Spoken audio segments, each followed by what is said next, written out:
Jadi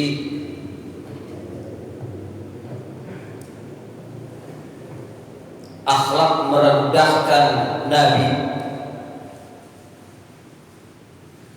akhlak melecehkan Nabi, itu adalah akhlaknya musuh-musuh Allah. Akhlaknya orang-orang kufar dan musyrikin, serta orang-orang munafikun, di mana mereka ketika didakwahkan untuk bertauhid kepada Allah, untuk mentaati Allah, mereka menolak, bahkan merendahkan orang yang menyampaikannya.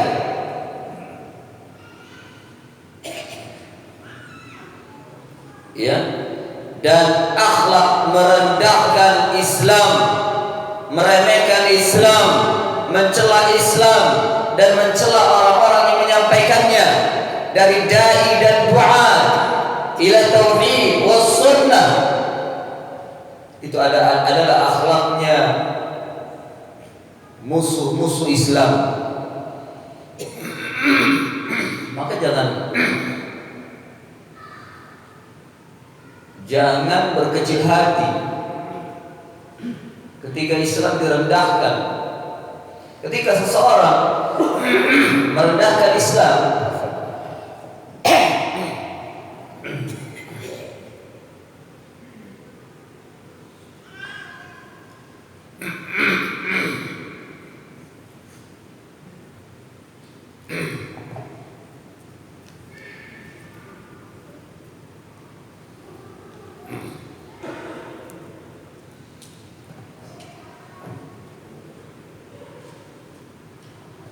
ketika mereka merendahkan Islam, mereka telah memproklamirkan bahwa mereka adalah musuh Islam.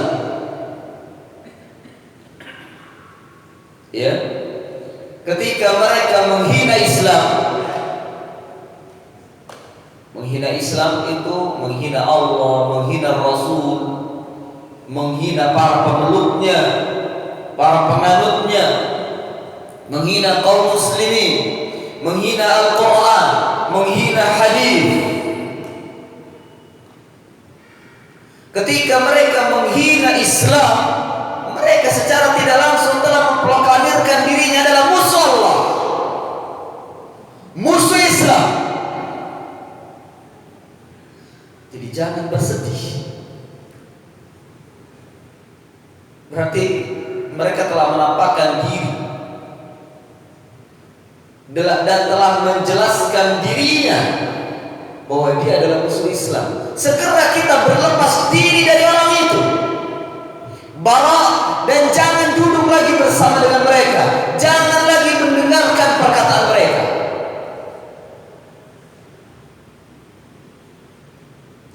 Ya, wajar kalau kita kecewa dan marah. Ini adalah bentuk keimanan.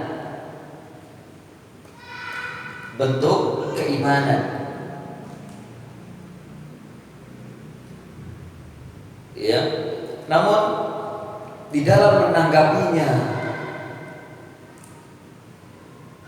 jangan serampangan. Menanggapi mereka dengan ilmu, bukan dengan kebodohan, apalagi dengan membalas caci maki, dengan nada marah dan emosi. Tidak. Lihat, Nabi SAW tidak pernah emosi ketika beliau direndahkan. Justru yang emosi para sahabatnya, dan para sahabat ini direndahkan oleh Nabi. Jangan emosi, tanggapi dengan bijak, tanggapi dengan ilmu, berikan kaidahnya, berikan pelajarannya bahwa orang yang istihza, melecehkan Islam, adalah dia telah batal keislamannya. karena termasuk di antara pembatal keislaman, insyaallah akan kita bahas, adalah istihza'u bid-din, menghina agama, merendahkan, melecehkan agama. Ya.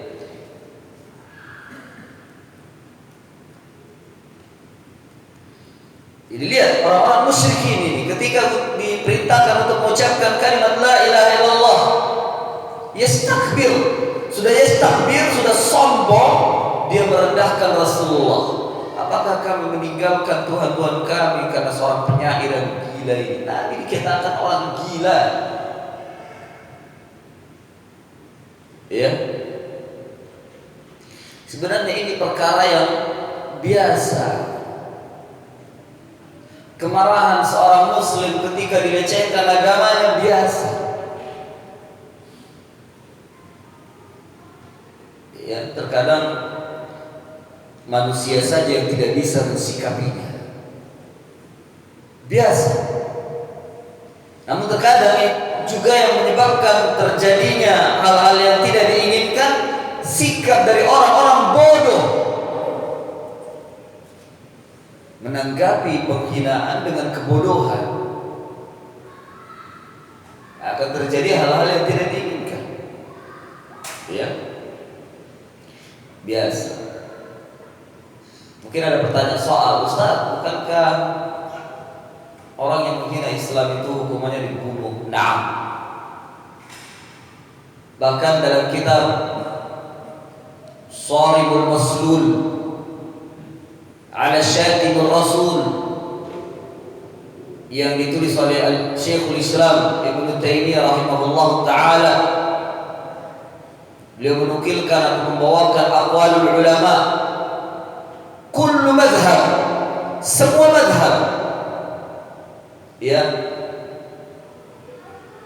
kecuali madhab Hanafiyah, jumhur ulama menyatakan bahwa orang yang menghina Islam dibunuh.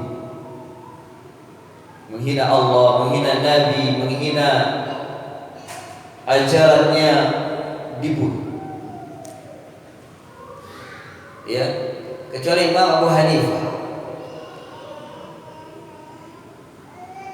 Hanya saja Imam Abu Hanifah memiliki tahapan. Kalau seandainya memang sudah tidak bisa lagi dibenahi lagi, baru dibunuh. Kalau jumhur ulama mengatakan langsung bunuh. Ya. Hukumannya demikian.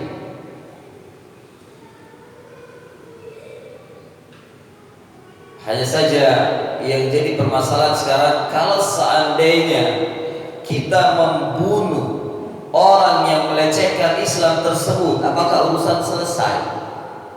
Belum. Makanya dilihat maslahat dan mafsadahnya. Kemudian yang kedua, siapa yang bertanggung jawab ketika dibunuh orang tersebut? Kalau nggak ada bertanggung jawab, buat apa sia-sia? Tidak ada faedahnya membunuh orang tersebut. Ya. Jadi tidak serta-merta kita langsung membunuh. Karena masuk SMS ke saya, Ustaz, ini banyak orang yang menghina Islam, apakah kita harus membunuh langsung dia secara diam-diam saja? Masya Allah, gak saya jawab. Ini jahil orang. Jahil. Ya, tidak seperti itu. Lihat kondisinya.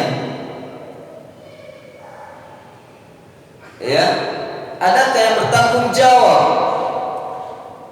Kemudian apakah setelah membunuh selesai urusan? Tidak ada lagi yang mengganggu Islam. Yang ketiga, faedahnya apa untuk kaum muslimin? Apakah membuat gentar musuh-musuh Islam?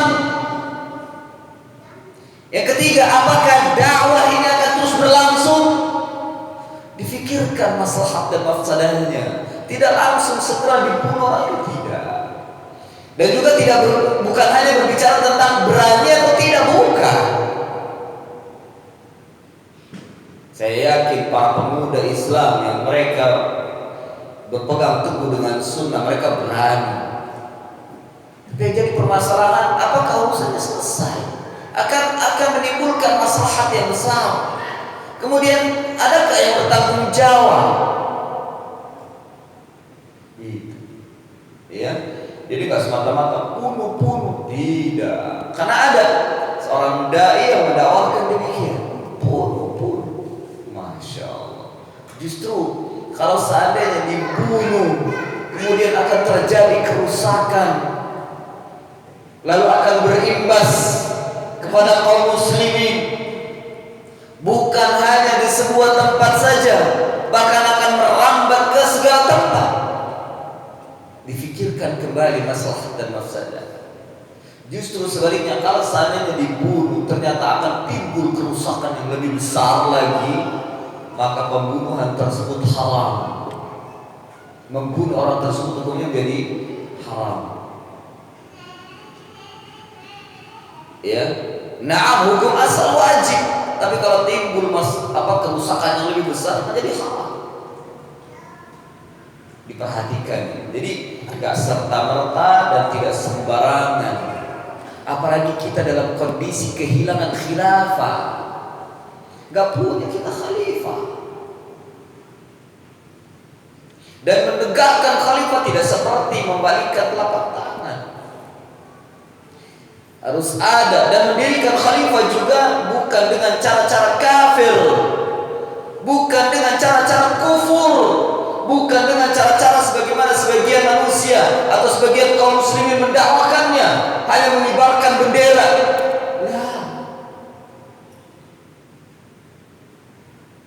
Butuh tahapan yang besar, diantaranya menanamkan ilmu terlebih dahulu dan menegakkannya pun dengan cara-cara Islam. Karena kita ingin menegakkan Islam, bukan menegakkan sekedar pemerintahan, bukan, menegakkan Islam dengan cara-cara Islam, bukan dengan cara-cara kafir atau kufur atau bertentangan dengan Islam, bukan. Ya, diperhatikan, perhatikan ya jemaah.